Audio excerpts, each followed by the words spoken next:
तो late us talk about treasury bill. तो ये शॉर्ट टर्म डेट इंस्ट्रूमेंट होता है। एक चीज हमें इसके बारे में पता है कि शॉर्ट टर्म होता है। दूसरी चीज है क्या ये इस पे कोई आपको कूपन रेट मिलता है? कुछ नहीं मिलता। ओके, डिस्काउंट पे मिलता है ये, है ना। And they have a maturity of what, of up to 1 year, and they are sold at a price that is lower than their face value. Okay, तो इनका फेस वैल्यू होता है, उससे ये कम पे बिकते हैं। और जीरो कूपन इंस्ट्रूमेंट होते हैं, मतलब पीरियोडिक इंटरेस्ट कुछ नहीं होता इसमें। The return is the difference between the issue price and the redemption value. मतलब 100 रुपये लिखा रहता है, आरबीआई 98 पे बेचेगा और आपको 2 रुपए जो है वो दे देगा। ओके, लेकिन कोई इसमें परसेंटेज वाला खेल नहीं होता। नाउ, टी बिल्स इशू क्यों होता है? ये सरकार का शॉर्ट टर्म लिक्विडिटी मैनेज करने के लिए होता है। What about long term? Long term के लिए क्या गवर्नमेंट बॉन्ड होता है? गवर्नमेंट बॉन्ड होता है, yes. Alright, a cost effective borrowing mechanism जो है compare to long term bond, ये जो है आप देखा जाता है इसको। और एक सेफ एंड सिक्योर इन्वेस्टमेंट होता है, that is why the investors they flock. We know for sure that the government of India is going to pay us the 1 rupee that it has promised per treasury bond? There is a very high chance. Do we know for sure that some Uga Buga company, Uga Buga Private Limited, is going to pay us? We are not sure. So क्या इसके वजह से जो हमें return मिलता है इस पे, ट्रेजरी बिल पे, वो थोड़ा कम होता है as compare to very marginal, very very marginal, because it is safer? Can I say the safer the investment tool is, the lower the return will be? Yes. Okay, ये common sense है। Now what are the types of T bill? यहाँ पर जो है 91 day T bill होता है, जो कि 3 महीने में अप्रोक्सीमेटली मच्योर हो जाता है और एकदम very short term funding requirement के लिए होता है। देन 182 डे टी बिल होता है। ये इसका मेच्योरिटी 182 डेज का होता है and it provides a slightly longer term option for liquidity management, and ये 364 डेज का होता है, which is use for near term borrowing. So क्या किसी भी सिचुएशन में 1 साल से ऊपर जा रहा है treasury bill? In any situations are we seeing कि 1 साल से ऊपर नहीं जा रहा है ना। Now 14 day treasury bill, unlike the more common 91 day, 182 and 364, ये 14 दिन वाला क्या नॉर्मली अवेलेबल होता है? The answer is no. Normally जो है ये अवेलेबल नहीं होता है। 14 दिन का जो टीबल होता है, these are non marketable T bills. Okay, ये किसको, ये कौन यूज करता है? ये स्टेट गवर्नमेंट यूज करता है। Okay, alright, to manage short term liquidity mismatches, and they are liquidated to replenish the shortfall in the state governments daily minimum cash balance. इसके अलावा कोई एक और बिल इन्होंने इंट्रोड्यूस किया था आरबीआई ने, which got discontinued, was there for 3 years, and then in 2001 approximately, that was, ये जो है उसको कर दिया था। नहीं, नॉट लॉन्गर तो हो ही नहीं जाएगा। ओके, यहाँ पर जो है, was there any T bill जिसको डिसकंटिन्यू कर दिया गया था? ओके, सो यहाँ पर जो है ना 1997 में इंडियन गवर्नमेंट जो है वो एड हॉक ट्रेजरी बिल्स लेके आई। Okay, ad hoc treasury bills they got replaced, right, by WMS, ways and means advance. सुना है आपने? Ways and means advance.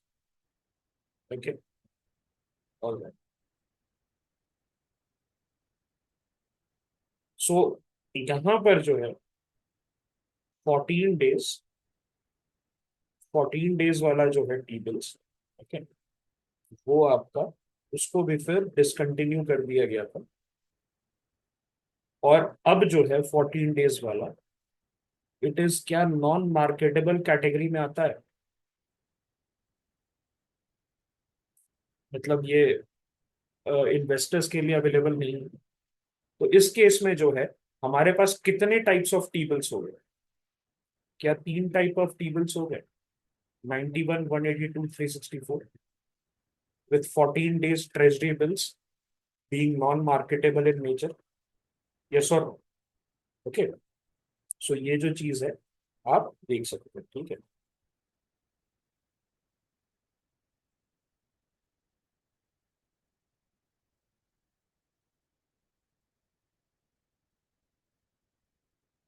Now issue कौन करता है टी बिल्स? इशू कौन करता है? It's the state, sorry, it's the RBI. And who can by the 14 days treasury bill? Who can buy the 14-day treasury bill? It is only the state government. It is only the state government and any other specified bodies which is specified by the government. Okay. Only the state government can purchase. Okay. So that is RBI. It is issued by RBI. Then I asked कि क्या 14 day वाला जो treasury bill है क्या वो normal investor खरीद सकते हैं? ओके। सो यहाँ पर जो है, ओके, 14 days जो है उस केस में हम क्या देख रहे हैं? ये जो है आरबीआई क्या स्टेट गवर्नमेंट्स को दे रहा है?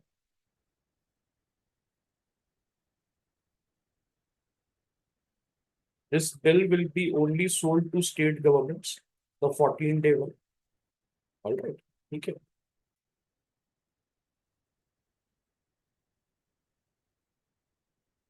बाकी का जो 91, 182 और 364 है क्या वो नॉर्मल इन्वेस्टर्स ले सकते हैं? यस। गवर्नमेंट टू गवर्नमेंट है, state government, RBI to state government, only 14 days वाला, ठीक है। And they are offered through auctions. अगर मुझे खरीदना है तो मैं कहाँ जाऊंगा? Any idea? I am going to go to e Kuber. E Kuber is what? Is the core banking solution of RBI. यहाँ से गवर्नमेंट सिक्योरिटी का ऑक्शन जो है वो मैं ले सकता हूँ। Is the retail investor preferred है? Is the retail investor preferred? The answer is no. Who is preferred? The institutional investor is preferred. Okay. Institutional investor कौन होता है? बिग इंस्टीट्यूशन जिनके पास बहुत ज्यादा पैसा होता है। रिटेल हमारे जैसे लोग होते हैं जो 10-12 हजार 15 हजार पे ट्रेड करते हैं, ठीक है।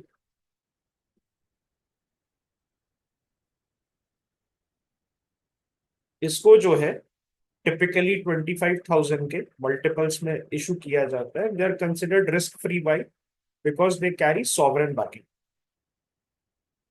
और इसको सेकेंडरी मार्केट में एक्टिवली ट्रेड किया जाता है। और रिटर्न जो है, yield, it is not a coupon rate और a fixed rate of interest, rather it is the discounted issue price and the face value at which it will be redeemed. So ये जैसे 91 day का जो T bill होता है उसको आप 98.5 rupees का लेंगे और उसका फेस वैल्यू 100 होगा। और जब 91 days खत्म हो जाएगा तो आरबीआई विल जस्ट पे the person 100 rupees, that is 1.5 rupees का प्रॉफिट ओवर ए 98.5 रुपीज का investment. Is that clear? Alright. और इसमें कॉम्पिटिटिव बिडिंग जो है वो आपका होता है। और स्मॉलर इन्वेस्टर्स के लिए नॉन कॉम्पिटिटिव बिडिंग जो है आरबीआई करवाता है। और उसमें जो है RBI it sort of allots at the weighted average. बड़े जो बैंक्स म्यूचुअल फंड्स वगैरह होते हैं they are allotted based on the quoted yield, जो वो कोट करते हैं उसके बेसिस पे। Whereas in the non competitive bidding जहां पर स्मॉलर इंडिविजुअल्स होते हैं, छोटे इंस्टीट्यूशंस होते हैं, उनके लिए रिजर्व होता है सर्टेन कोटास और फिर उनको जो है दिया जाता है। ओके। किस किस चीज में हेल्प करता है T bill? T bill helps in liquidity management and it is also considered a risk free rate. और उसके साथ साथ मॉनेटरी पॉलिसी इंप्लीमेंटेशन कर सकते हैं इससे। सो क्या अगर मैं 364 डेज का या 182 डेज का ट्रेजरी बिल्स लेके आऊंगा, तो क्या उससे ऐसा होगा कि लिक्विडिटी स्वाप हो जाएगी मार्केट में, लिक्विडिटी कम हो जाएगी इफ आई वांट कि 6 महीने तक थोड़ी इन्फ्लेशन में कंट्रोल कर लूं। Okay, so is it a safer option compared to a long term bond? Because in case of a long term bond, is there a problem that the money can get locked in for a very long time? So can I say that the treasury bill is ideal for liquidity management in the economy, whereas government bond is good for development financing? Can I say? So which is in the longer run, if I wish to lower the inflation rate, what I'm going to prefer? The treasury bills would be more preferable. Why? Because क्या bonds में lock in कराने से ऐसा होगा that this will create problems? नहीं नहीं, मैं ये पूछ रहा हूँ, I want to control inflation, I wish to control inflation. Okay, और उसमें मुझे लिक्विडिटी स्लैब जो है उसको करना है। ठीक है, सो उसके लिए मैं टी बिल्स इशू करूंगा तो लिक्विडिटी आ जाएगी मेरे पास। लेकिन मैं अगर बॉन्ड इशू करूंगा तब भी मेरे पास लिक्विडिटी आ जाएगी, लेकिन क्या ऐसा होगा दैट लॉन्ग टर्म के लिए पैसा लॉक इन हो जाएगा? सो मेरे पास विगल करने का रूम नहीं रहेगा। बिकॉज जब 91 डेज या 182 डेज या 364 डेज के बाद बिल एक बार कोलैप्स कर जाएगा या बिल मैच्योर हो जाएगा, तो क्या मैं फिर से, अगर मुझे कंटिन्यू करना है नेक्स्ट ईयर भी या कंटिन्यूअस इन्फ्लेशन कंट्रोल करना है, तो मैं नया बिल्स फिर से निकाल दूंगा?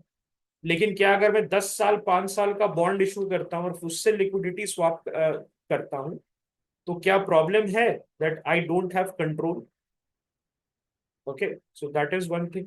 फिर क्या होता है अगर मान लो सिचुएशन चेंज होता है, तो क्या फिर आरबीआई ऑपरेशन ट्विस्ट वाली हरकत करने लगती है, लॉन्ग टर्म बॉन्ड खरीदने लगती है और शॉर्ट टर्म बॉन्ड बेचने लगती है?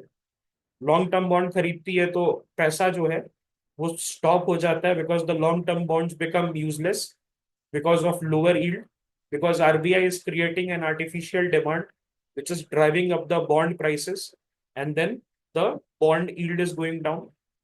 That is happening. क्या ये क्रिस्टल क्लियर है आप लोगों को? ये वाला जो टॉपिक है एकदम समझ में आ रहा नहीं आ रहा है तो बताइए, then we will talk further. Okay,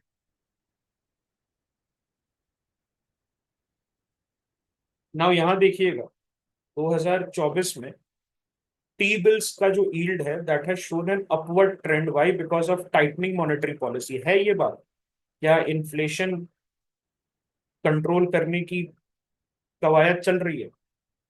that is one problem, inflation. तो इन्फ्लेशन जो चल रही है उसके वजह से क्या टी बिल का जो यील्ड है, जो टी बिल का जो यील्ड है उसको वो बढ़ेगा?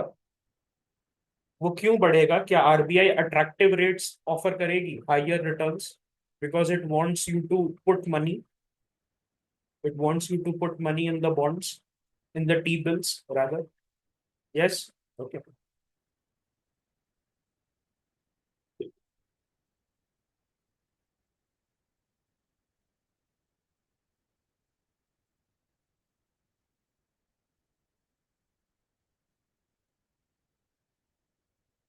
Now let us talk about the ways and means advance, WMA।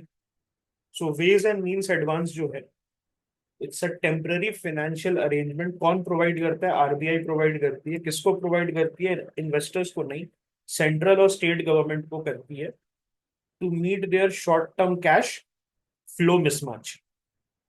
और ये जो है नॉर्मल और स्पेशल, दो टाइप के वेज एंड मीन्स एडवांस होते हैं।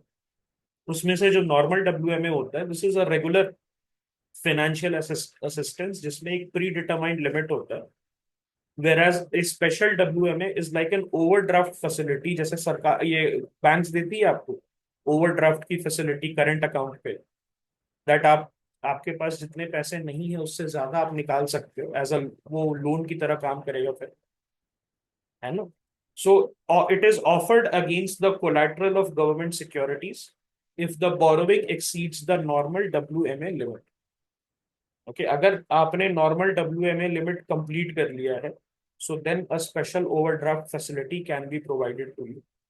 और ये एक शॉर्ट टर्म बोरोइंग फैसिलिटी होती है और उसको 90 डेज में आपको रीपे कर देना होता है.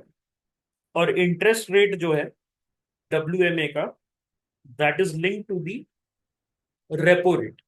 वो किस पे लिंक हो जाता है? वो आपका रेपो रेट से लिंक हो जाता है. ओके. और अगर WMA लिमिट्स जो है उससे आप एक्सीड कर जाते हैं, फिर पैसा आपको चाहिए, so then you will be charge a penal rate. आपको क्या चार्ज किया जाएगा? A higher rate compare to the normal WMA. और RBI पीरियोडिकली सेंट्रल और स्टेट गवर्नमेंट के लिए सेट करती है ये limit. And the limits are based on factors like fiscal positions and past spending patterns of the both governments. और WMA जो है सेंट्रल गवर्नमेंट के लिए अप्रोक्सीमेटली 1.5 लाख करोड़ रुपीस जो है, दैट इज द लिमिट. उतना पैसा ये जो है टेम्पररी मिसमैच के लिए ले सकती है. वेयर एज स्टेट गवर्नमेंट्स जो है, they can take 50% of the state's average revenue receipts from the past 3 years. तो क्या हर स्टेट का अलग अलग होता है? Can you make Tripura and Maharashtra the same? Maharashtra will have a higher need if it wants to manage, whereas Tripura will have a smaller need. Why? Because low population, very small area, no industries. One reason is that. Okay, so ये चीज है कि WMA of central government it is fixed to 1.5 lakh crores as a limit, whereas state government का जो 50% है उनका जो state का average revenue receipts. So does this ensure that the state is able to pay? Because उनका track record देख के उनको WMA ऑफर किया जा रहा है. Okay. State government can also draw additional fund under special WMA by pledging there government securities जो इनके पास रहती है एज कोलैटरल. सो क्या गवर्नमेंट सिक्योरिटी इनका एसेट है स्टेट गवर्नमेंट का, and it is a liability for हुम? It is a liability for the RBI और द सेंट्रल गवर्नमेंट. RBI और द सेंट्रल गवर्नमेंट. नाउ अब कोलैटरल आप किसको प्लेज करते हो? आप अपने एसेट को प्लेज करते हो. आप अपने एसेट को प्लेज करते हो, लाइबिलिटी को प्लेज करते हो? एसेट को करते हो. So what happens here is that जो आपका एसेट था, now since you need the special WMA overdraft facility, you are pledging it as collateral. ठीक है. और ओवरड्राफ्ट फैसिलिटी अगर आप लेते हो exceeding the WMA limit, so you have to repay it within 10 working days and it carries a higher penal rate. उसके बाद एक बार आपने ओवरड्राफ्ट फैसिलिटी जो है अगर ले ली, सो जब तक आप उसको क्लियर नहीं कर देते, you are bound by this and you will not be able to take it. इससे थोड़ा बहुत आर्टिकल 293 याद आ रहा है? आर्टिकल 293 कहता क्या है? डज इट से कि अगर स्टेट का ऑलरेडी कोई लोन है, सो इट अगर वो पैसा रेस करना चाहता है, बोरो करना चाहता है विद इन इंडिया, ओके, सो उसके बाद क्या है? उसके बाद जो है स्टेट को सेंट्रल गवर्नमेंट का लेना पड़ेगा. तो आर्टिकल 293 है क्या? It basically grants the states की आप विद इन इंडिया बोरो कर सकते. आपको आपके पास पावर है as a state to borrow within India. However, a state cannot raise a loan without the consent of central government अगर आपका कोई आउटस्टैंडिंग लोन जो है बकाया है. अगर सेंट्रल गवर्नमेंट ने आपको पहले कोई लोन दिया है और आपने उसको सेंट्रल गवर्नमेंट को अभी तक वापस नहीं किया है, so in that case you will need the consent of the central government to raise further loan. Okay. Now, is this the case of almost all the states? Almost all the states, I think all the states, not even almost, all the states will have some or the other kind of loan. Yes, that is how the state works. So, can I say that by default, Article 293 makes it necessary to get a permission from the central government if you wish to raise the loan? That is something which is very, easy to comprehend. All right. अभी जो है कोविड-19 के समय RBI ने double कर दिया WMA के limit को. Does it make sense that in the time of crisis the states will need to borrow more money to counter this crisis? So WMA limit जो है mismatch might be more than that. Okay. Alright. So both center और state के लिए जो है उसको बढ़ा दिया गया, और स्टेट्स जो है उनका डब्ल्यूएमए लिमिट 60% जो है उससे बढ़ा दिया गया.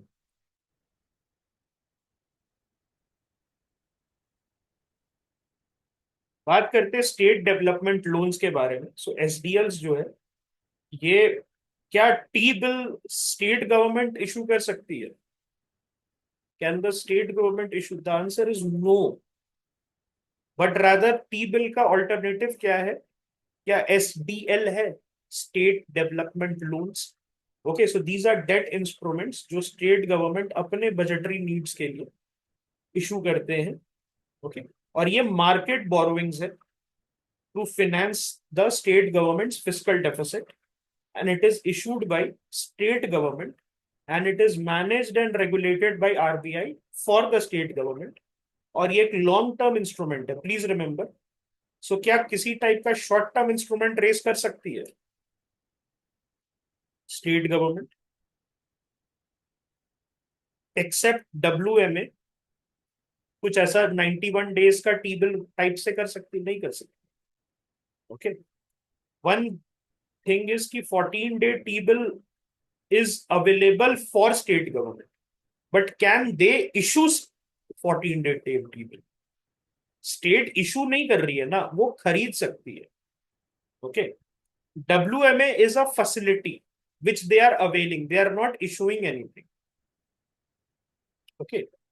WMA is a facility but they are not issuing anything. So can I say that SDL is long term, एक तरीके का बॉन्ड हो गया? It will fall in the bond category.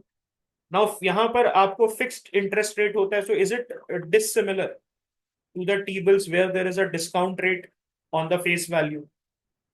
और यहां पर क्या है? There is a fixed interest rate.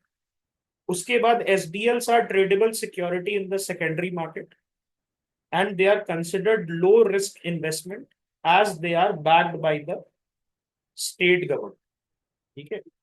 They are backed by the state government, so इसीलिए इनको लो रिस्क इन्वेस्टमेंट जो है माना जाता है. And SDLs they are issued via auction, और ऑक्शन कौन कंडक्ट कराता है? आरबीआई कराता है on behalf of state government. State governments are backed by, yes of course. क्या केरला अगर फाइनेंशियल क्राइसिस में चला जाएगा तो सेंट्रल गवर्नमेंट छोड़ देगी क्या केरला को? जो करना कर लो. नहीं. Obviously, it is going to, the government of India is going to help. Okay. So is the state government the responsibility of the center? Yes, it is. जब आप उसको स्टेट को फुल पावर दे रहे हो क्या? स्टेट को full power दे रहे हो? नहीं दे रहे हो. तो फिर रिस्पॉन्सिबिलिटी भी आपकी होगी. If you are not giving them autonomy and ये, तो you are responsible for them. ठीक है. मस्त. ओके. ये समझ गया. अब जो है यहां पर अगर हम देखेंगे तो this SDL I think is done.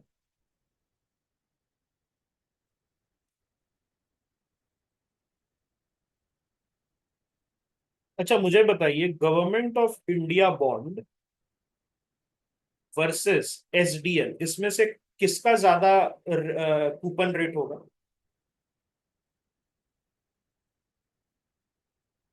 If the government of India bond is listed and the SDL is listed, coupon rate में पूछ रहा हूँ, ज्यादा कौन है? एसडीएल का होगा, वाई? क्या सेंटर से कम है स्टेट गवर्नमेंट का reputation? It's all about reputation.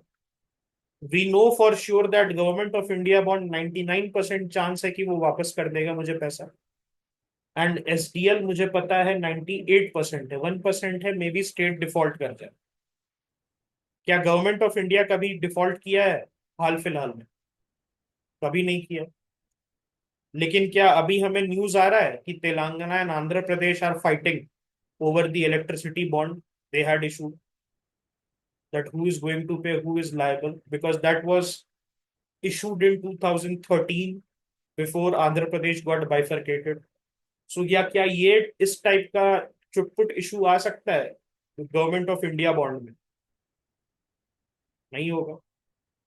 Okay, that is.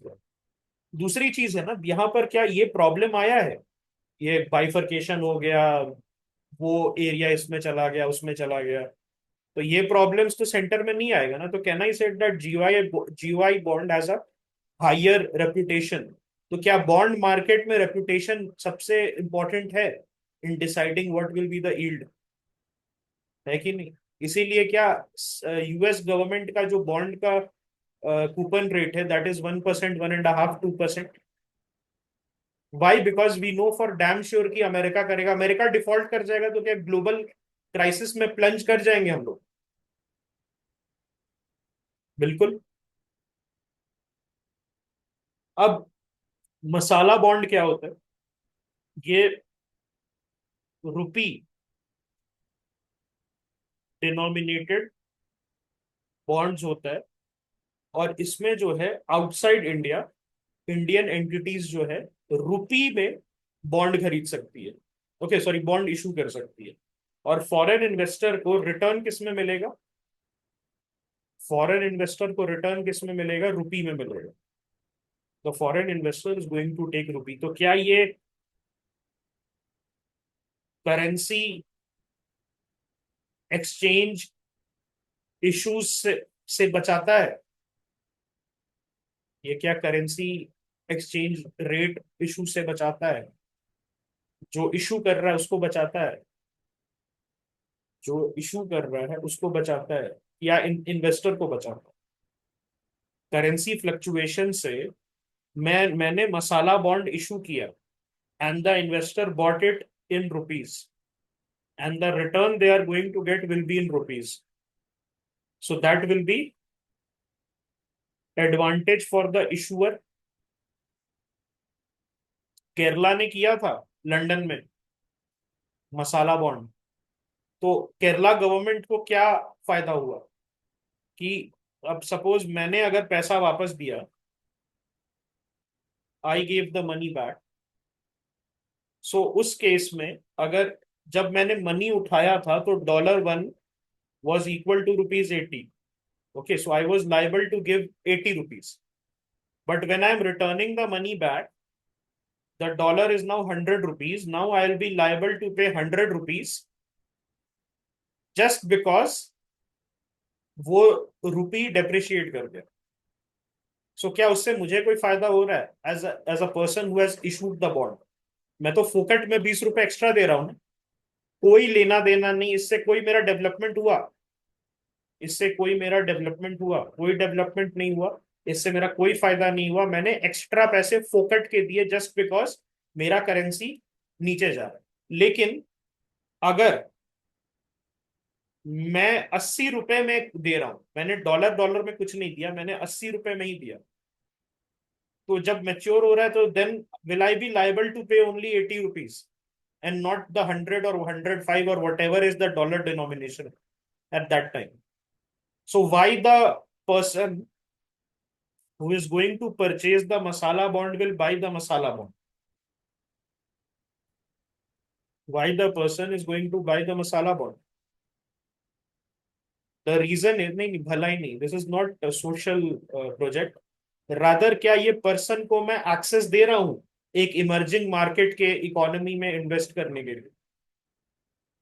Am I giving that option that okay you can come, आप देखिएगा ये पर्सन क्या डेवलप्ड कंट्री में अगर बैठा है लंदन में, तो यूएस यूके गवर्नमेंट का बॉन्ड आएगा 1%, 1.5% पे आएगा। सो क्या मैं उसको एक अपॉर्चुनिटी दे रहा हूं कि 7 से 8% जो है वो कमाए? लेकिन उसमें ट्रेड ऑफ क्या है? What is the trade off? That the currency risk will be borne by the investor. जो भी करेंसी में फ्लक्चुएशन आएगा वो मेरा हेडेक नहीं है। आई hope this is clear. Okay.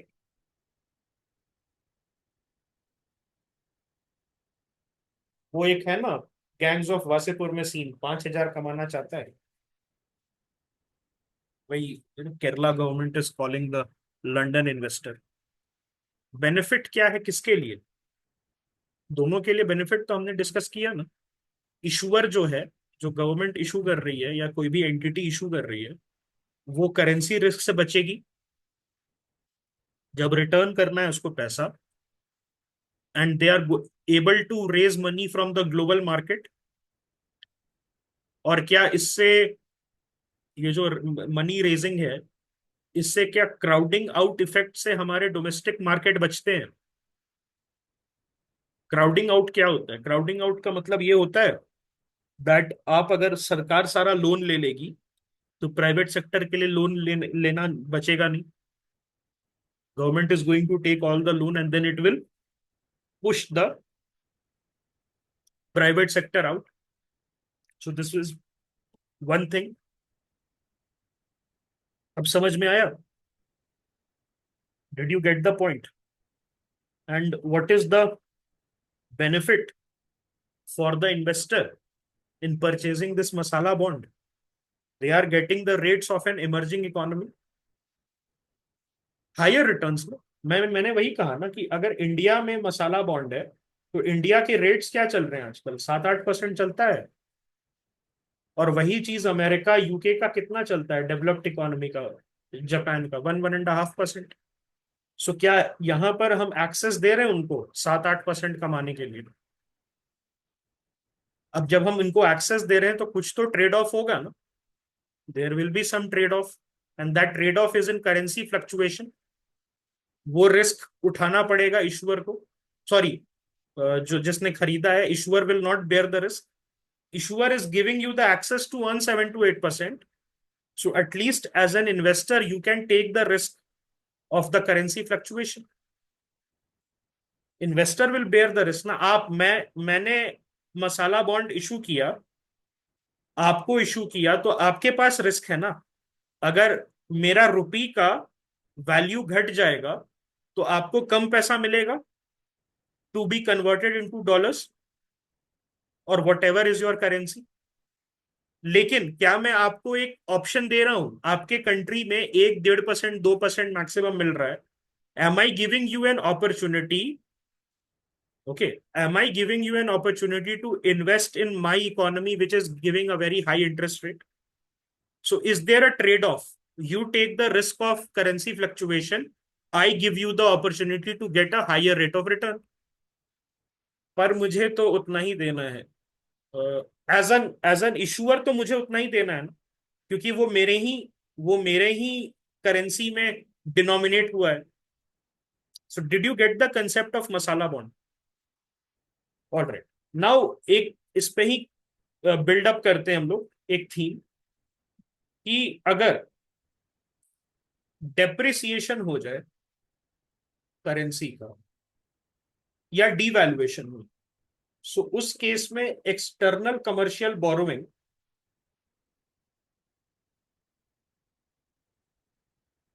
फायदेमंद है कि नुकसानदायक? एक्सटर्नल कमर्शियल बोरोइंग फायदेमंद है या नुकसानदायक? हार्मफुल और positive? It's harmful.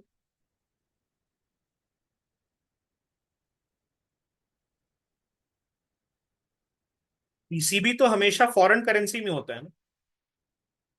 You take the money in dollars, suppose I have taken an ECB, I take the money in dollars, convert it into rupee, use that money and then when time comes to pay, I convert the rupee into dollar and then pay back. So when this is happening, suppose I am a company and I have taken a loan of, let us say, $1, and that $1 was 75 rupees. And this was something that I took in 2020. I converted the $1 into 75 rupees, used it for some investment purposes, and then in 2025, I have to return the $1 back to the company.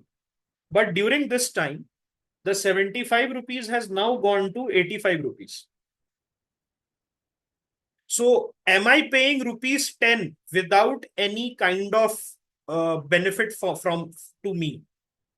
Did I enjoy the 10 rupees extra when I got the loan? The answer is no. But am I paying 10 rupees extra when I'm returning it back? Yes. Okay, so that is the thing. Now, so can I say that depreciation or devaluation of the currency makes the existing external commercial borrowing unattractive? Now, if this fear is always there, why the hell any company will go for ECB? For the lower interest rate? Because now things are working in two ways. In the Western countries, the investment articles or the investment tools, they bear a very less amount of interest to the investor. Yes or no? This is a disadvantage, that bonds and other form of investment, they give a very mild return, 1-2%. But is it also true that the loans are also very cheap? If the return is bad, but on the upside, the loans are cheaper. So if Reliance is taking the loan from ICICI, then ICICI will give at the Indian rates of 8-9%. But at the same time, if it is raising money from a developed economy, it is going to give at 2-3%. So can I say that the person who is taking the ECB, they will enjoy this thing, that okay, they are getting the loan at a lower rate of interest, but they have to bear the risk of devaluation or depreciation.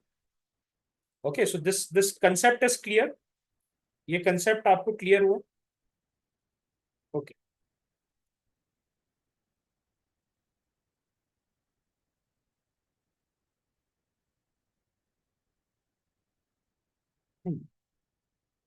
Now the thing is, let us talk about rights. Right. अगर मैं rights के बारे में बात करूं, so these are real estate investment trusts. Now these are companies that own or finance income producing real estate. For example, I'm a UPSC aspirant. Can I purchase, I do not have a job, let us say, and I am not earning anything right now. So can I purchase a 2 crore, 3 crore apartment in Mumbai or some other place? It's not possible for me. I have limited cash, 10,000, 5,000, जो भी मेरे parents मुझे दे रहे as an allowance. But I wish that I enjoy the real estate returns, because in the news I have seen कि 2 करोड़ का घर जो है एक साल में खरीद के उसको 4 करोड़ में बेच दिया किसी मुंबई में किसी लोगों ने. सो राइट्स क्या मैं कह सकता हूँ, it's like a mutual fund for real estate. In this what is happening, I am putting the money in the rights. तो मैं क्या कर रहा हूँ, 300 रुपए, 250 रुपए, ओके 250 रुपए शायद लिमिट है, और उसके बाद जो है मैं उसको एक म्यूचुअल फंड में डाल रहा हूँ. म्यूचुअल फंड टाइप का राइट्स है, and that rights is going to purchase properties by pooling all that money. मान लो 10,000 इन्वेस्टर से राइट्स ने जो है 1,000 करोड़ रुपए उठाए. Okay. Now these are investors who on their own would not have been able to purchase a property.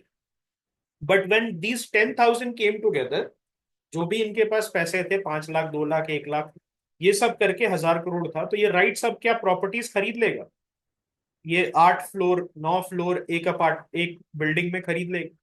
उसको फिर क्या वो रेंट पे चढ़ाएगा? उसको वो मैनेज करेगा? उसको वो बेचेगा अगर दाम अच्छा मिलेगा? एक एसेट मैनेजर होगा उसमें. और फिर जो रेट ऑफ रिटर्न मिलेगा, क्या वो डिस्ट्रीब्यूट हो जाएगा इन 10,000 लोगों में? क्या राइट्स आपको समझ में आ गया? राइट्स आपको समझ में आ गया? Now in the rights, 90% of the income that is coming from the property, जो भी आपने प्रॉपर्टी खरीदा है, that has to be distributed as dividends to the investor. And is this dividend taxable? सरकार टैक्स थोड़ी थोड़ी छोड़ती है. अब ऐसे समझो 10,000 लोग ने पैसा पूल किया, ये समझ में आ गया, 1,000 करोड़ ये राइट्स को दिया. और यही जो पैसा है, इससे क्या इसने मान लो 100 यूनिट्स खरीदे, और उन 100 यूनिट्स को उसने रेंट पे चढ़ाया, और उसको कुछ मैनेज किया, उसको बिजनेस को दे दिया, उसको गेस्ट हाउस बना दिया, एयरबीएनबी बना दिया, और उससे महीने के 1 लाख रुपए या 10 लाख रुपए लेटेस्ट से आ रहे हैं इसको. तो क्या इसका 90% जो है, इसको डिस्ट्रीब्यूट करना होगा इन 10,000 लोगों को एज डिविडेंड्स? क्या ये चीज क्लियर है?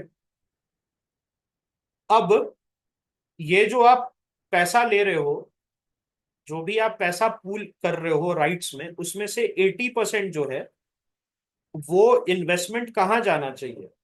That investment has to go to properties which are capable of generating revenues.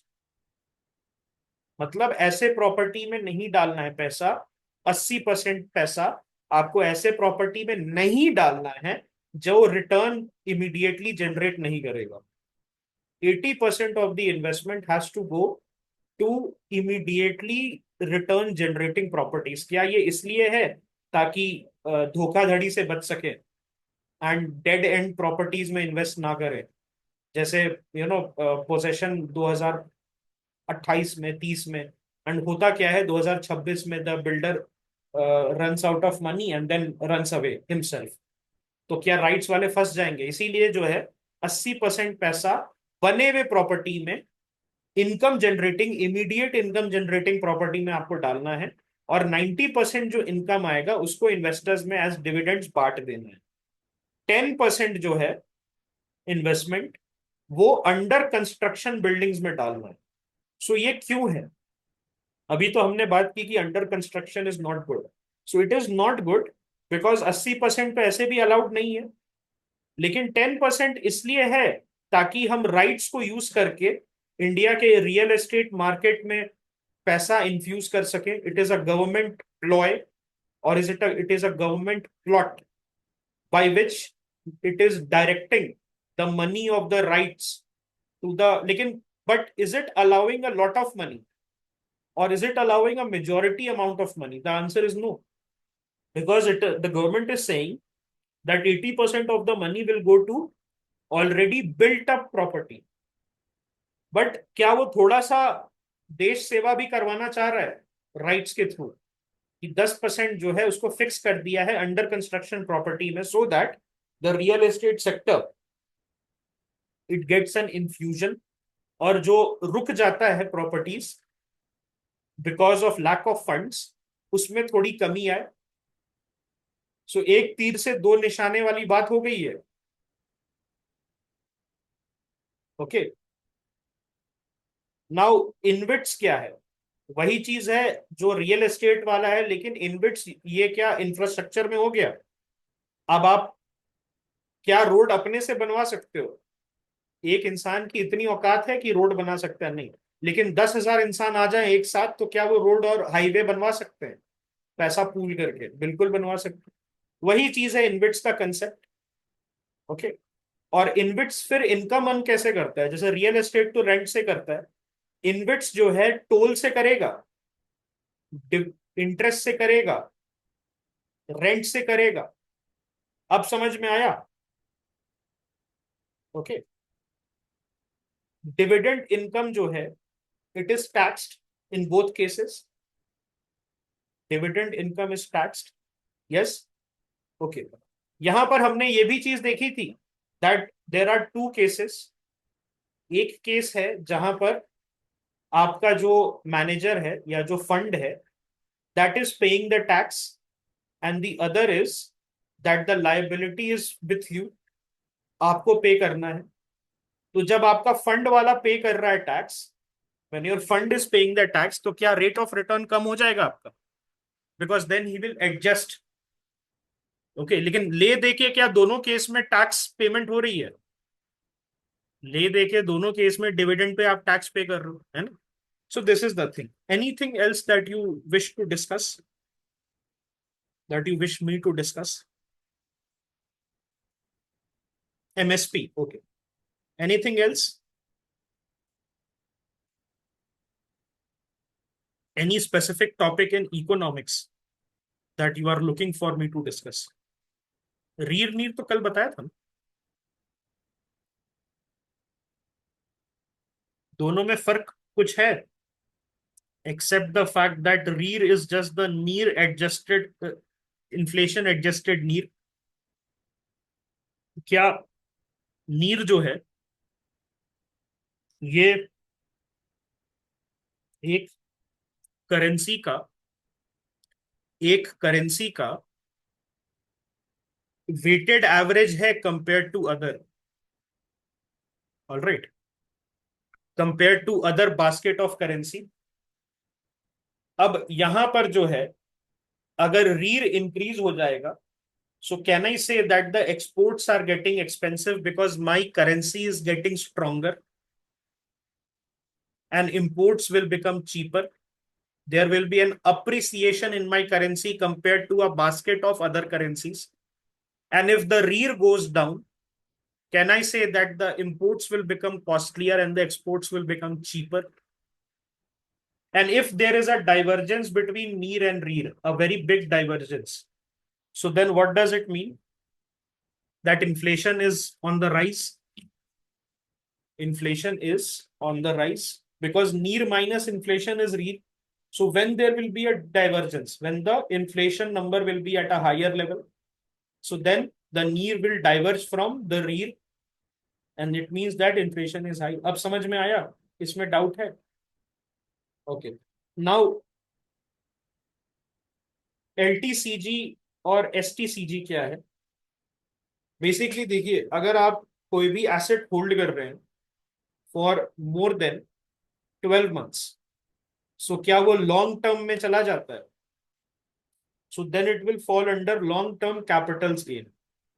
इसमें क्या है, अगर आपने मान लिया कि लेटेस्ट से 20 लाख में कुछ खरीदा था, ओके, और उसमें आपको फायदा हो गया 10 लाख का, 30 लाख में आपने बेचा, और आपने 12 महीने के बाद बेचा, तो you will be paying the LTCG on that 10 lakh rupees, because incurred a capital gains you incurred a capital gains। और एसटीसीजी क्या है? ये 12 महीने से कम में बेच दिया, ये 12 महीने से कम में बेच दिया, तो which will be higher? LTCG will be higher और STCG will be higher. The STCG will be higher because the government does not want you to dump your stocks and dump your investments in the short term. Government wants you to be invested in the economy, and thus it will disincentivize you to dump before 12 months minimum. Now LTCG क्या पहले से था? STCG तो चलिए बहुत दिनों से है, LTCG बाद में जो है इसको इंट्रोड्यूस किया गया, and this caused a very big uproar among the investor community saying that STCG तो हम दे ही रहे थे, why even after 12 months we are going to pay the LTCG, but obviously जो है so that is one thing. Okay, now the second thing is somebody has asked sterilization. So what is sterilization by RBI? RBI करती है sterilisation. यहां पर क्या foreign exchange intervention है? अगर रुपी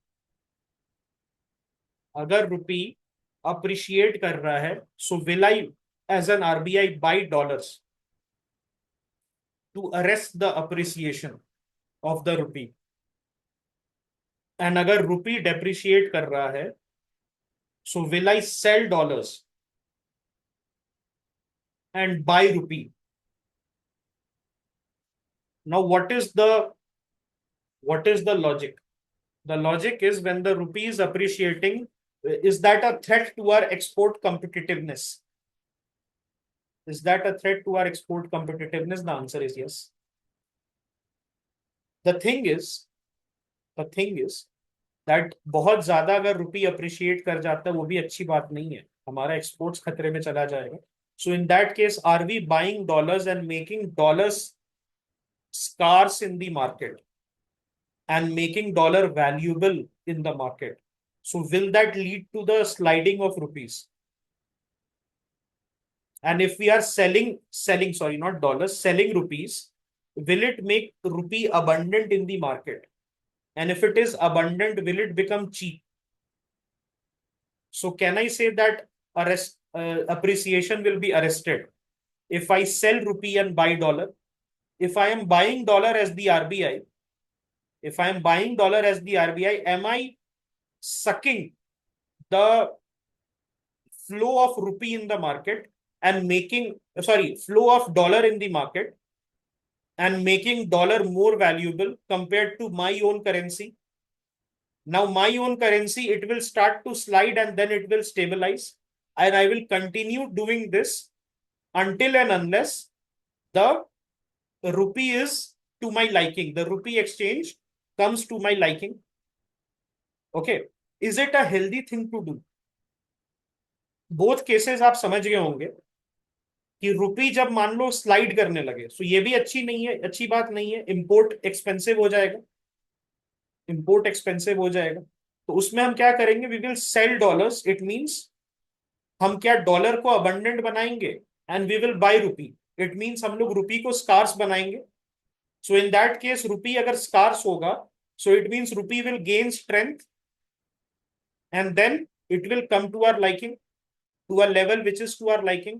Now this is not a healthy thing to do in the long run. Can I say short term ठीक है, लेकिन long run जो है नहीं. Capital flight is a different thing. वो मैं बताता हूँ इसके बाद. ये समझ में आ गया सभी को स्टेरिलाइजेशन क्या है? स्टेरिलाइजेशन क्या है? जिन्होंने पूछा था उनको आ गया, एक बार बता दो. ओके, अब मैं बात करता हूं कैपिटल फ्लाइट के बारे में.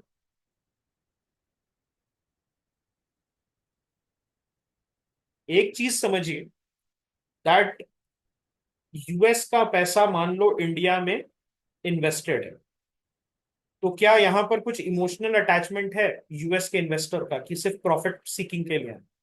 The answer is profit seeking. They will go wherever where they will go wherever the money is good, the returns are good. Now India है यहां पर और यूएस है यहां पर. इंडिया में यूएस का पैसा इन्वेस्टेड है because India is giving them, let us say, 5% interest and US is giving them 1% interest. So there is an incentive or not to stay invested in India. Now the US Federal Bank, it announces that, okay, we are going to follow a tight monetary regime and we are increasing the rates of our instruments. It means that the US Fed will offer a higher rate of interest. और मान लो US वाला जो है वो भी 5% जो है offer करने लगा और 6% ऑफर करने लगा. will the US money which is there in India start to go back to its home? Because now it has become more profitable to invest in their home country compared to India. Now the situation is reversed. The Indian government announces that we are going to give you 10% interest. So will the US people again, there will be a capital flight from US? So ऐसे खेलते रहेंगे जो जो ज्यादा offer करेगा. और this is majorly for what? FPI और FDI. This is majorly for the portfolio investors. Hot money जिसको कहते हैं, तुरंत डंप करके भाग जाना. क्या ये चीज क्लियर है? तो did you understand capital flight? Did you understand capital flight? पैसा निकाल सकते हो आप तुरंत. एफडीआई में भी निकाल सकते हो, बट एफडीआई में there are a lot of hassles. Okay, ठीक है. ऑल राइट, एक minute, just let me see. So what are derivatives?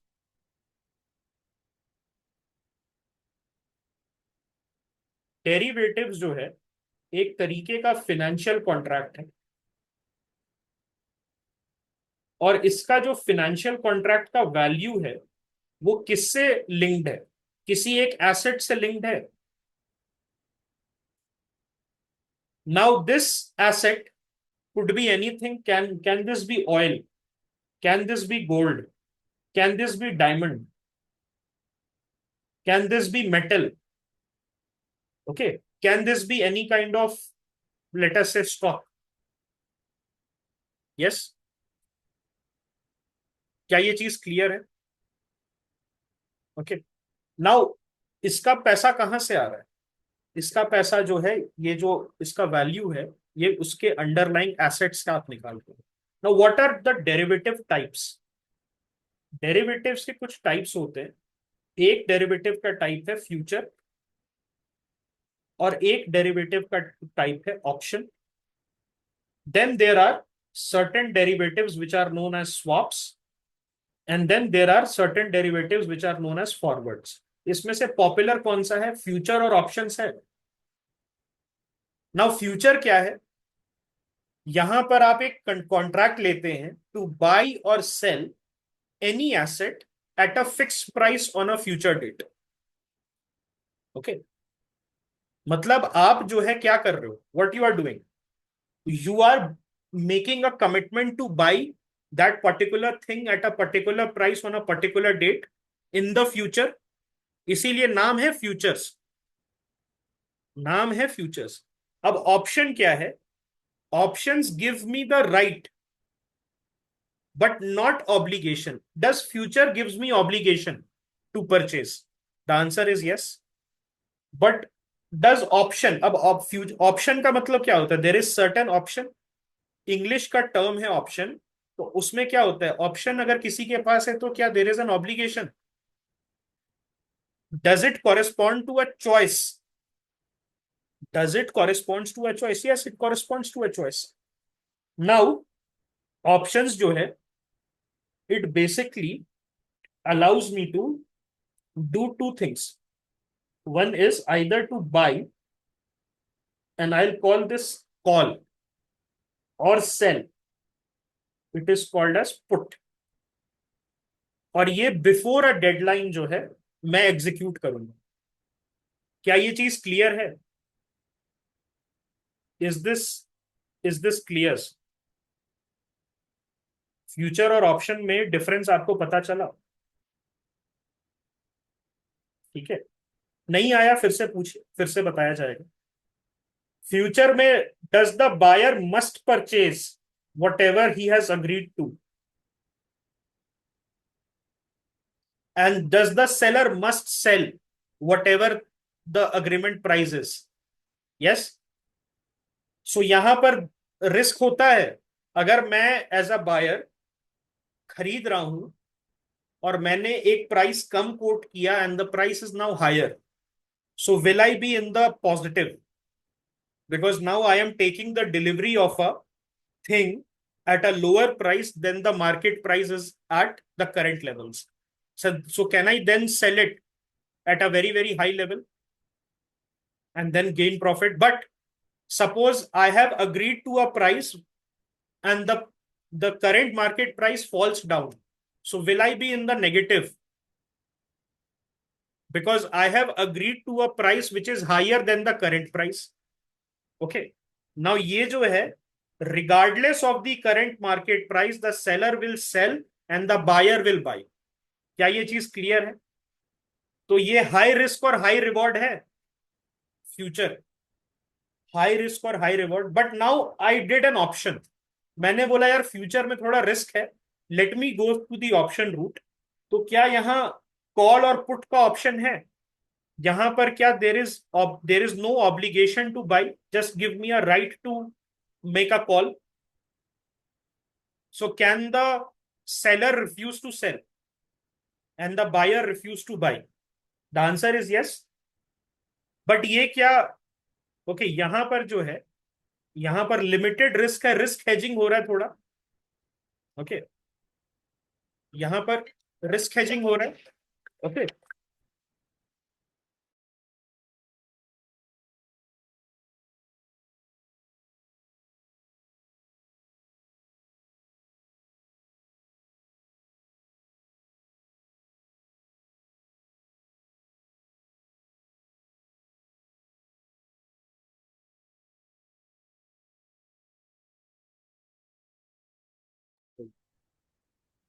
ठीक है. Alright. So this is done ना. जिन्होंने पूछा था डेरिवेटिव्स उनको समझ में आ गया. और क्या पूछा था आपने? Just let me take Saloni's question, उसके बाद then I take Gauri's question.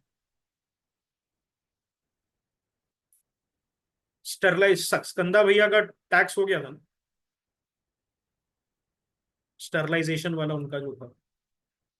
ठीक है. दैट इज ऑल ना. Okay so now can I go for money market instruments, money market instruments and okay let me talk about that.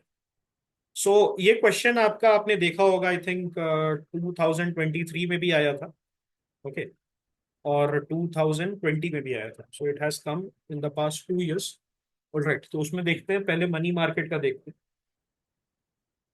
सो क्या money market जो है short term instrument को हम कहते हैं? Do we call it the short term instrument?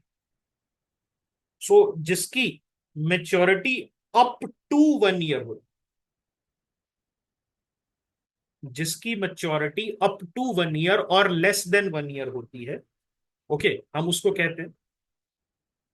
ठीक है. All right. So does it cater to short term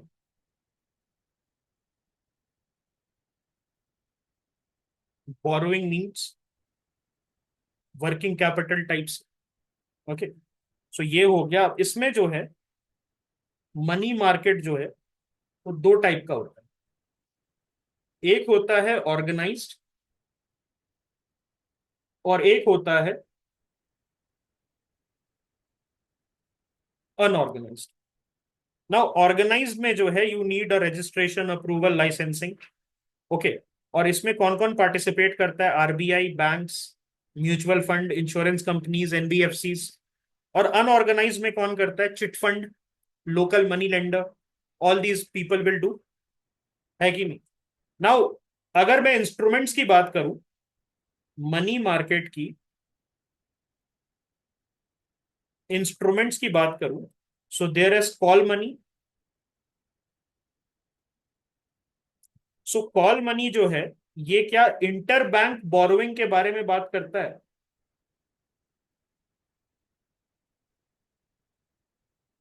और ये टिपिकली ओवरनाइट से लेके 24 घंटे से लेके 14 days मैक्सिमम. ओके और यहां पर जो है कॉल मनी रेट क्या आवरली बेसिस पे चेंज होते रहता है हर घंटे?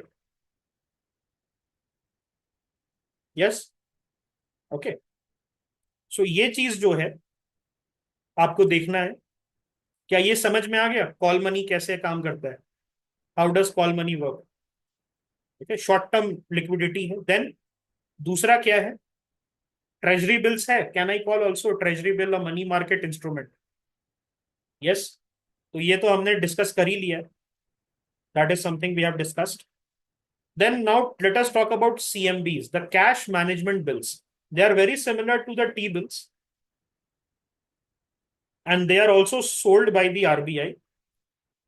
और इसका मेच्योरिटी पीरियड लेस देन 91 होता है।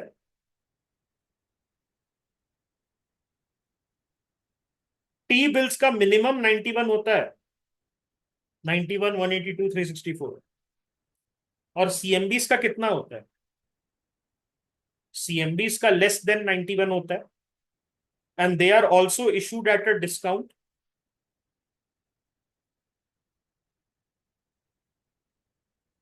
They are also issued at a discount. Yes. ठीक है। And are banks allowed to keep CMBs for their SLR, statutory liquidity ratio? CMB. The answer is yes, no? Banks are allowed.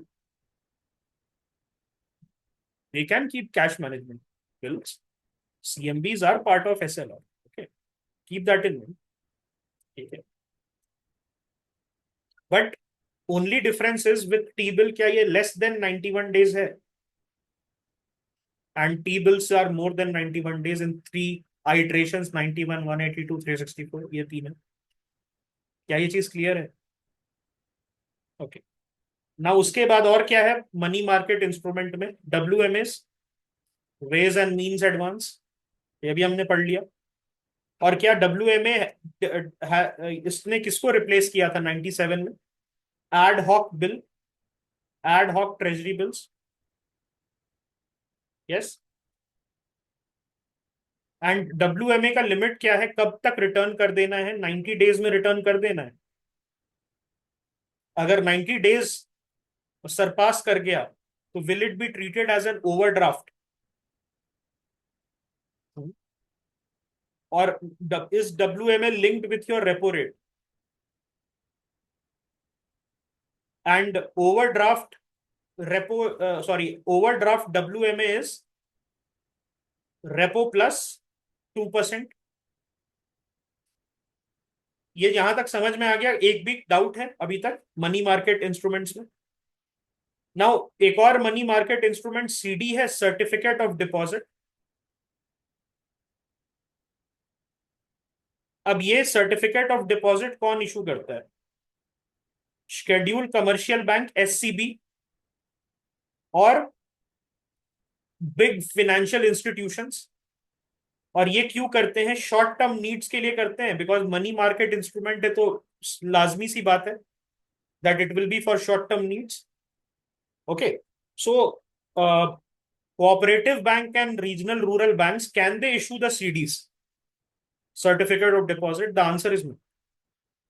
Okay. Please remember, cooperative banks and regional rural banks, they are not allowed to issue CDs, certificate of deposit. Okay. और ये जो है multiple of 1 lakh रुपए में मिलता है। और minimum amount क्या है इसका? What is the minimum amount that you can purchase? That is 1 lakh only, क्योंकि उसी के डिनोमिनेशन में मिल रहा है। Okay. And this is also issued at a discount to face value. क्या मैं कह सकता हूं that majority of the money market instrument, majority not all, क्योंकि अभी जस्ट हमने वेज एंड मीन्स पढ़ा है, majority of the money market and जो इंस्ट्रूमेंट्स है they are issued at a discount rather than carrying a coupon rate? Okay, I hope this is clear already.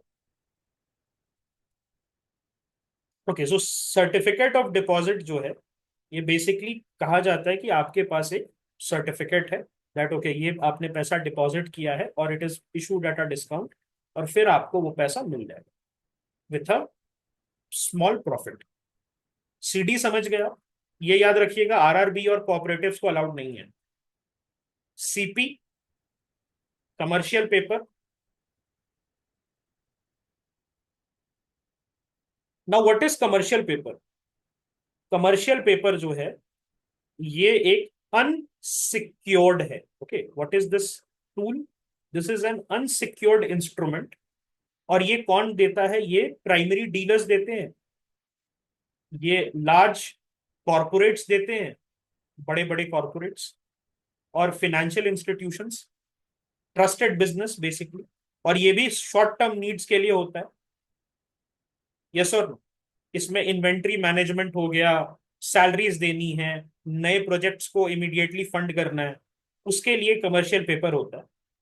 और minimum जो है 7 दिन का होता है मेच्योरिटी। और मैक्सिमम कितने का होगा?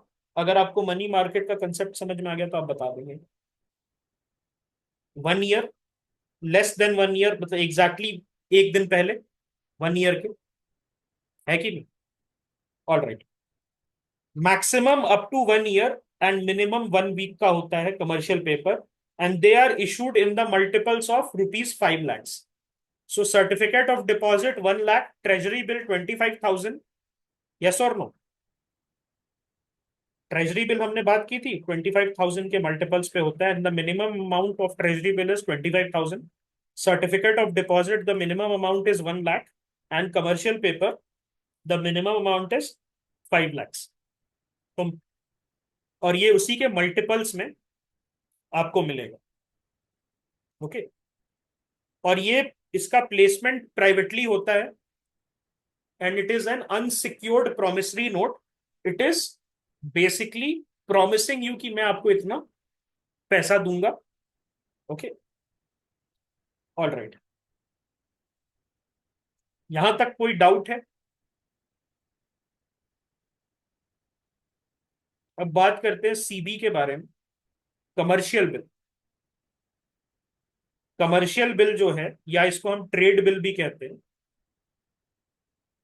तो ये है दैट इसमें कोई भी इंस्ट्रूमेंट जो है, ओके, उसमें आप ले सकते हो। जैसे कि एक सेलर ने या कोई बायर है of any good and service, उसने जो लिया, अगर आपने नेगोशिएबल इंस्ट्रूमेंट, ये समझ रहे हैं क्या मैं कहने की कोशिश कर रहा हूं? उस केस में जो आपके पास, ओके, आपके पास कोई भी एक रिसीट है, ओके, कोई भी एक रिसीट है, या आपने उसको, you know, you are liable to get that money. Okay, so in that case what is going to happen? Okay, what is going to happen? आप उसको यूज करके अपना ट्रेड ट्रांजैक्शन को फिनेंस कर सकते हो कि देखो मेरे पास तो, ओके, मेरे पास तो ये बिल है। ओके, ठीक है।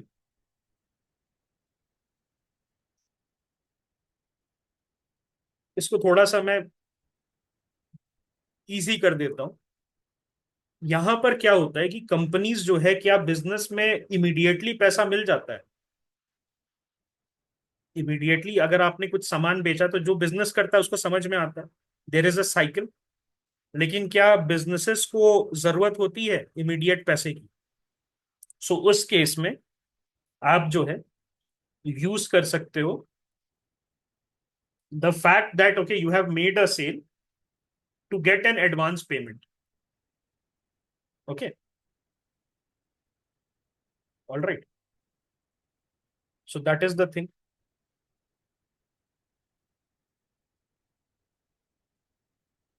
Now whosoever has issued the commercial bill, क्या उस पे एक ऑब्लिगेशन है that that person has to pay the money at a future date? Obligation आया? आपने किसी को सामान बेचा तो भाई ऑब्लिगेशन आएगा ना सामने वाले पे, है कि नहीं? Now who can issue commercial bills? Who can issue commercial bills? Mutual funds,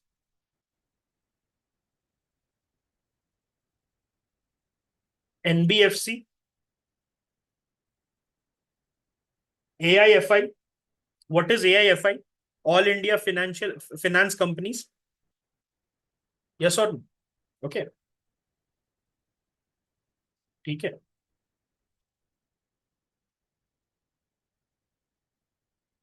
अगर मैं बहुत इसको नीचे करके लेके आऊं, ऐसा बहुत इसको सरल भाषा में बताऊं, सो कमर्शियल बिल है क्या? This is a short term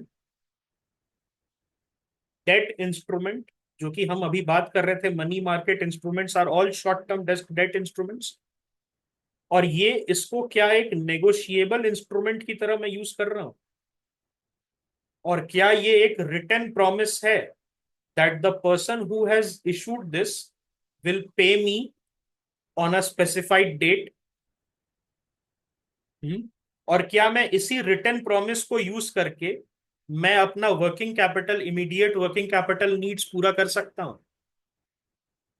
एक और चीज होती है which is not part of this, that is invoice discounting. सुना है आपने?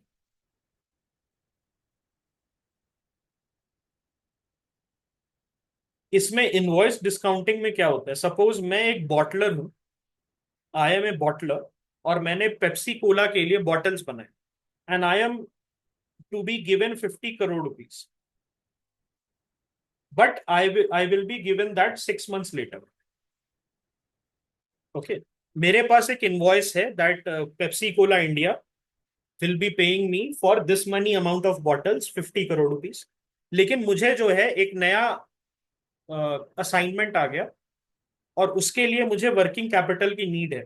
सो can I go to an investor and tell him that okay, buy this bill from me, this is from a very prominent company, very big company, and I will sell you for rupees 48 crores because I need immediate money. मुझे 6 महीने wait नहीं करना, मुझे अभी चाहिए, तो मैं 2 करोड़ का झटका लेने के लिए तैयार हूं।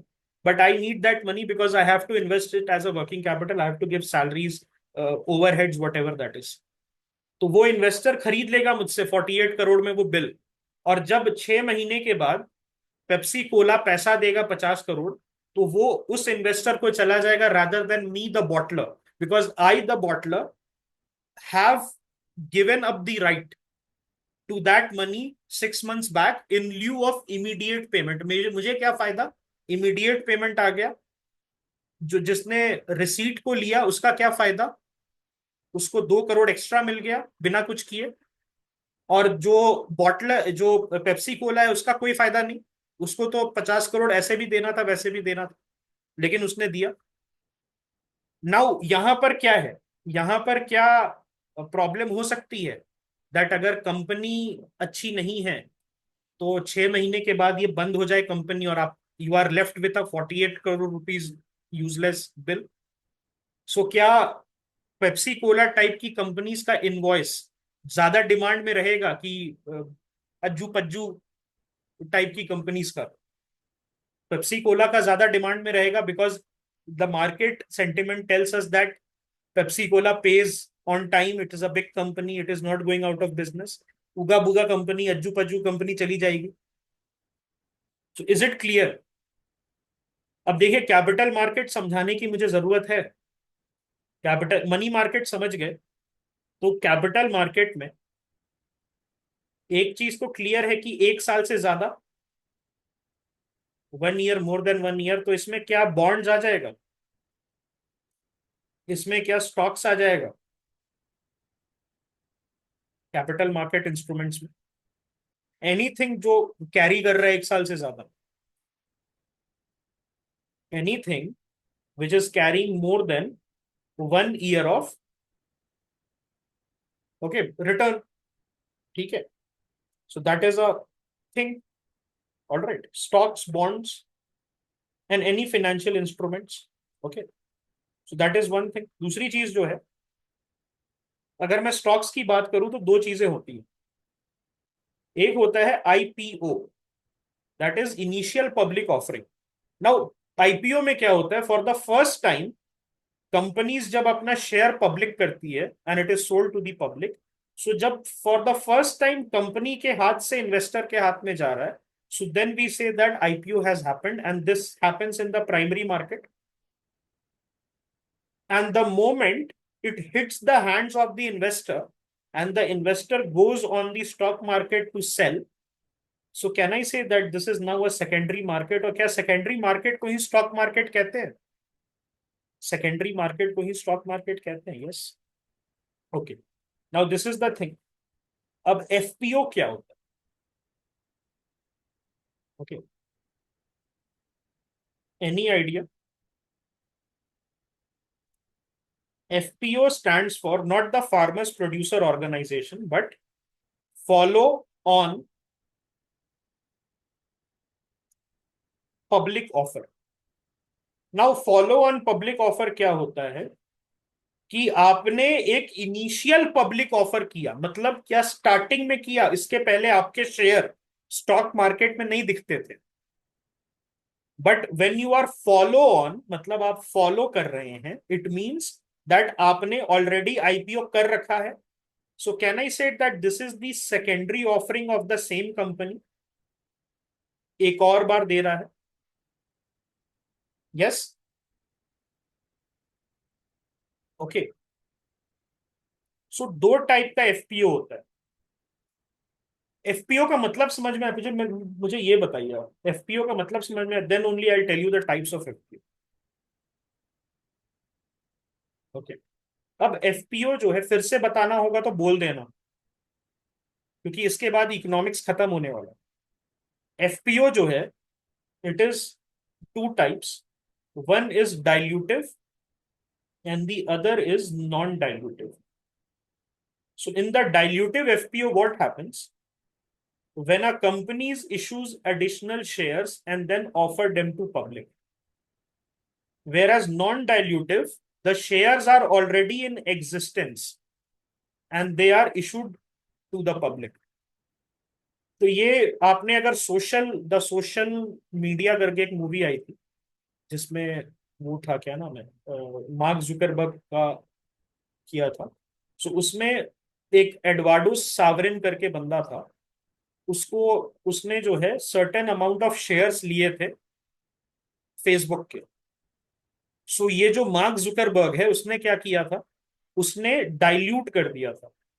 उसने क्या किया, बहुत मिलियंस ऑफ शेयर्स डाल दिया. तो जो पर्सन था एडवार्डो सावरिन, उसका दोस्त था, फिर बाद में दुश्मन बन गया, उसके शेयर्स के वैल्यू डाउन हो गए. He that person used to have 4 lakh shares. So जब 4 लाख 30 लाख टोटल शेयर्स थे, so 4 lakh was a very big amount of the company. But then Mark Zuckerberg increased from the 30 lakhs to 4 crore. So now the number is only 1%. Okay, so that's what happened. So दो type का FPO होता है. जब आप dilute करते, it means you are issuing new shares, मतलब you are creating new shares. तो क्या आपके जो एग्जिस्टिंग शेयर्स हैं उनका वैल्यू कम होगा या ज्यादा होगा? कम होगा. और नॉन डाइल्यूटिव में ऑलरेडी जो है शेयर एग्जिस्ट करते हैं, वो आप ऑफर कर रहे हैं, तो इसमें कुछ ऐसा प्रॉब्लम नहीं होगा. अब क्या ये टॉपिक समझ में आया? इसमें किसी भी तरीके का डाउट नहीं? यस. Anybody else? एमएसपी पे जाने से पहले मैं पूछना चाहता हूँ, कोई और ऐसा टॉपिक है जिसमें आपको डाउट है? बिकॉज फिर ये नेवर एंडिंग है, we can talk about so many topics. लेकिन जो मेन था, हमने इकोनॉमिक्स चीट शीट और इन सब में ऐड करके जो है वो हमने डिस्कस कर लिया है. और थोड़ा सा जो है economics is more conceptual than factual. Major minor minerals आपका ज्योग्राफी में हम करेंगे. Okay. Alright. So anything else? Okay. Clear है? Let us go to MSP. Primarily कौन करता है मेजर और minor mineral? Who does it? Central government के पास पावर है एमएमडीआर एक्ट के अंदर, सेंट्रल गवर्नमेंट के पास. वेरास क्या स्टेट गवर्नमेंट के पास है power to manage the minor minerals within their state boundaries? Yes. Okay. So central government जो है वो डेजिग्नेट करता है mineral, whether a mineral is a minor और a major mineral. Okay. Whereas whereas the state government जो है it has the power to regulate and manage the minor minerals within their boundary. क्या ये चीज आपको समझ में आई? अगर एक नया मिनरल मिला, suppose X, there is a new mineral called X, अब वो माइनर है या मेजर कौन डिसाइड करेगा? माइनर है या मेजर सेंट्रल गवर्नमेंट डिसाइड करेगा। और उसको रेगुलेट और उसको मैनेज कौन करेगा? अगर माइनर है तब। अगर सेंट्रल गवर्नमेंट ने इस एक्स को माइनर कह दिया तो स्टेट करेगा फिर। क्या ये चीज क्लियर है? ओके। और ये लेजिस्लेशन कहां से आया है? Power, MMDR act 1957। ओके। अभी रिसेंटली क्या एग्जांपल है? क्या फेल्चपार, माइका, क्वार्ट्स और बेराइट्स, ये इसको मेजर मिनरल बना दिया गया। इन चारों को जो है नोटिफिकेशन के थ्रू सेंट्रल गवर्नमेंट ने मेजर मिनरल बना दिया। ठीक है। ओके। इन ये पहले माइनर थे फिर मेजर हो गए, तो क्या एक तरीके से स्टेट गवर्नमेंट के हाथ से पावर ले रहा है? अगर माइनर से मेजर जा रहा है तो क्या स्टेट अब रेगुलेट नहीं कर पाएगा ना?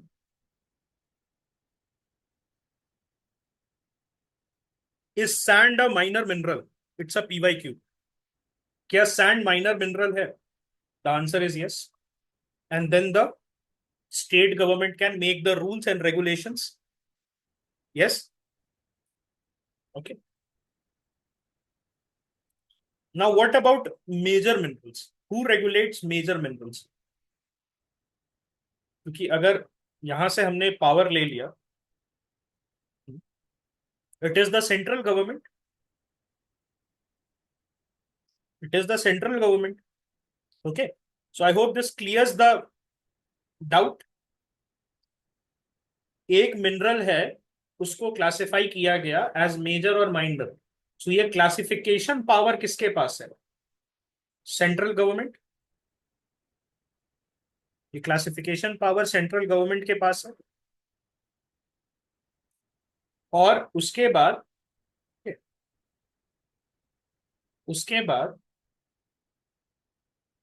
ये जो यस, माइनर मिनरल्स है अगर, तो उसको क्लासिफाई कर देंगे तो ये स्टेट के पास रेगुलेशन पावर आ जाएगा, वेर एज मेजर का सेंट्रल के पास ही रहेगा। But always the central government will retain the power. The central government is going to retain the power कि वो चेंज कर दे माइनर से वापस मेजर, जैसे अभी इसने किया था फेल्चपार, क्वाड्स, है ना, उसके साथ। क्या ये चीज क्लियर है? ओके।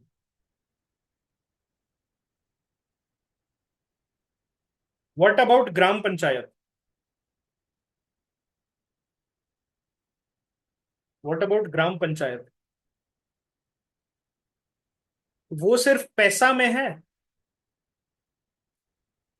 क्या वो पैसा में है? In the under the 73rd amendment act and then further through the PESA act, क्या हम ये देख रहे हैं दैट वहां पर जो पैसा विलेजेस हैं, विलेज असेंबलीज हैं, उनका रिकमेंडेशन मैंडेटरी है before any kind of licence और lease for minor minerals are issued? Regular cases में नहीं, but in PESA cases. Why? Because क्या ट्राइबल कल्चर की बात आ जाती है तो लोकल कल्चर को शेड्यूल एरियाज में आपको देखना पड़ता है। Now is the concept now clear? Okay. MSP की बात करते हैं तो एक market intervention, is it a legal right? Is it a legal right? It is not a legal right. Okay, this is a minimum support price. Is the government obligated to purchase? there is no obligation, no right, nothing. Okay. Is this equal to market rate? The answer is again no. Sometimes it depends also. अगर market बहुत खराब है, अगर market बहुत खराब है तो उस समय एमएसपी क्या करेगा? उस समय एमएसपी एक वो फ्लोर बनाएगा, फ्लोर प्राइस, एक तरीके से कि मिनिमम ये है। तो क्या मार्केट समझता है ये बात कि अगर मैं एमएसपी से नीचे दूंगा then I will not be able to procure it because then it will go to the government? Yes. So is the government bound to purchase everything that the farmer is bringing to the go down? The answer is no. But does it is not bound to it, but due to political compulsion, does it? In practice, yes. In theory, no. In theory ऐसा कोई इनके पास obligation नहीं है, लेकिन on ground because of vote bank politics and all these things वो ले लेते हैं, तो ये चीज है। ओके। एंड इसको कौन अनाउंस करता है? सीसीईए अनाउंस करता है। Okay, that is the cabinet committee on economic affairs and it is recommended by CACP, that is the Commission for Agricultural Costs and Prices. Now CACCEA and CACP, इसमें से CACP जो है ये attached office है ministry of farmers welfare and agriculture का। यस। और ये कवरेज कितना करता है? 23 crops when before their sowing season. Okay, not after. क्या आफ्टर करेगा तो प्रेशर बन जाएगा? आफ्टर करेगा तो प्रेशर बन जाएगा किसान से कि आप इतना करें। तो पहले ही प्रीएम्प्ट करके जो है बिफोर द सोइंग सीजन जो है किया जाता है। कैलकुलेशन का बेसिस क्या है? तो सीएसीपी कैलकुलेट्स, तो उसमें मल्टीपल डायनामिक्स देखता है। तो A2 जो है उसमें क्या देखता है कि what ever is the input cost. Okay, उसके बाद फैमिली लेबर जो है, अनपेड फैमिली लेबर, बिकॉज क्या अगर आप खेत में काम कर रहे हैं, so are you forgoing an opportunity to work in the city and in other domains? So उसको भी लेके, और उसके साथ साथ minimum return of 50% over this, तो क्या इंटू 1.5 हो जाएगा? इंटू 1.5। ओके। सो A2 क्या कवर करता है? All the inputs, seeds, fertiliser and what not जो गया है। उसके बाद FL क्या करता है? अनपेड फैमिली लेबर, और फिर इंटू 1.5 हो जाता है। क्या MSP is also use as a tool to nudge farmers to adopt certain crops? Yes. अगर मैं तोरिया, फॉर एग्जांपल नाइजर सीड, बहुत ज्यादा उसका अनाउंस कर दूं MSP before the sowing season, तो क्या सारे किसान उसके तरफ अट्रैक्ट होंगे? दैट यू नो ये government is giving this. So एक तरीके का इंसेंटिव भी होता है। नाउ इसमें जो है, क्या MS स्वामीनाथन कमिटी की रिपोर्ट में इन्होंने कहा था कि आप C2 जो मेथड है उसको यूज करें? यस। नाउ C2 क्या है?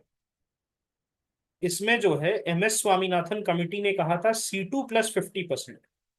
अभी हम क्या यूज कर रहे हैं? A2 plus FL into 50% into 1.5। तो यहां पर क्या C2 का मतलब क्या है? C2 में जो comprehensive cost of production, then all paid out expenses, जो रेंटल वैल्यू है आपके लैंड का वो, और एनी काइंड ऑफ इंटरेस्ट जो कि ओन्ड कैपिटल पे है, वो सारा आ जाता है।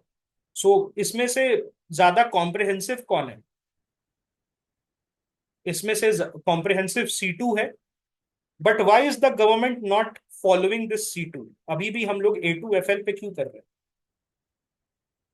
Because will it not increase the burden on the exchequer? That is going to substantially raise the prices. And do we want a regime where the government is the main procurer and the markets cannot compete? क्या इससे inflation हो जाएगा? इससे क्या supply side inflation हो जाएगा? That is one thing, because market फिर खरीद पाएगा। No price discovery can not happen. Okay, then MSP जो है, the government is not legally bound to procure all produce, okay, however procurement happens for PDS. तो क्या NFSA से link कर दिया गया है? सो नाउ मोर और लेस सारा कंज्यूम हो जाता है, ऑल्दो अभी भी ये लीगल डिमांड है लेकिन लीगल है नहीं। दूसरी चीज, fair and remunerative price, FRP, ये शुगर केन फार्मर का होता है, okay, and this is applicable only to sugar cane. Why FRP different, why not MSP only? Because क्या शुगर पेरिशेबल है कंपेयर टू अदर प्रोड्यूस? क्या vegetables के लिए और फ्रूट्स के लिए एमएसपी होता है? Doesn't make sense. Why? Because 2-3 दिन में सड़ जाता है वो। उसके लिए टॉप टू टोटल स्कीम है, that is a different thing.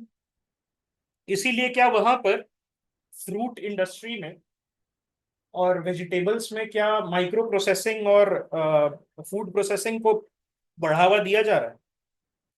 Because if I am plucking strawberries and keeping it in my house, तो क्या एक हफ्ते में सड़ जाएगा वो? लेकिन उसी स्ट्रॉबेरी का अगर मैं जैम बना दूं, उसमें थोड़ा प्रिजर्वेटिव ऐड कर दूं, तो क्या 6 महीने चल जाएगा? तो do you understand the whole logic? इसीलिए एमएसपी नहीं है, लेकिन एफआरपी जो है वो शुगर जो है होता है। Who is the responsible person to, is it the government? No, it is the mills, the sugar mills, who will be paying it. क्या शुगर इंस्पेक्टर होता है, मिल इंस्पेक्टर, हर स्टेट में जहां शुगर केन होता है?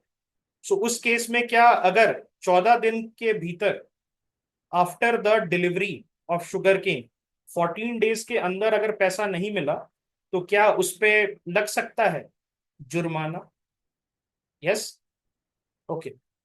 देन एसएपी होता है, certain state advise prices जो है उसको निकालते हैं, which is higher than the centre's FRP, and then in that case the SAP overtakes the FRP, the SAP overtakes the FRP. Yes, okay. And FRP is statutory and legally binding. Interesting thing है, MSP is not statutory and legally binding, whereas FRP is statutory and legally binding under the Sugarcane Control Order, which is issued using the powers of a statutory act, Commodities Act, Essential Commodities Act 1955. And hence the mills are legally obligated if they do not pay within 14 days. In that case, what is going to happen? You are asked to pay a penalty, okay? और यहां पर जो है calculation कैसे होता है FRP का, based on the Rangarajan committee report on sugar decontrol. और वहां फैक्टर्स क्या क्या लिए जाते हैं? शुगर केन प्रोडक्शन का कॉस्ट, ऑल्टरनेटिव क्रॉप का रिटर्न, मतलब कि अगर किसान शुगर केन उगा रहा है, so he is forgoing the opportunity to you know he is forgoing the opportunity to grow some other crop. उसके बाद शुगर रिकवरी का रेट, कितना रिकवर हो रहा है शुगर शुगर केन से, शुगर प्राइसेस क्या चल रहे हैं, और उसके साथ साथ बाई प्रोडक्ट्स का जो है रियलाइजेशन कैसा है, मोलासेस बैगेज जो है, okay, and reasonable margin last में फार्मर्स के लिए कितना बचना चाहिए, सब मिला के एफआरपी कैलकुलेट होता है based on the Rangarajan committee report on sugar decontrol. और कुछ स्टेट्स जहां पर यूपी, पंजाब, हरियाणा, जहां पर शुगर केन फार्मर्स ज्यादा होते हैं, so they ask to pay the SAP, which is issued by the state government, and it overtakes the FRP, which is issued by the central government. Okay, so this is the thing. MSP समझ में आ गया? Okay, सो MSP का ये एक economy side है, एक geography side है, जहां पर एमएसपी के क्रॉप्स के बारे में हम पढ़ेंगे, so that we will do in the geography वाला क्लास। ओके,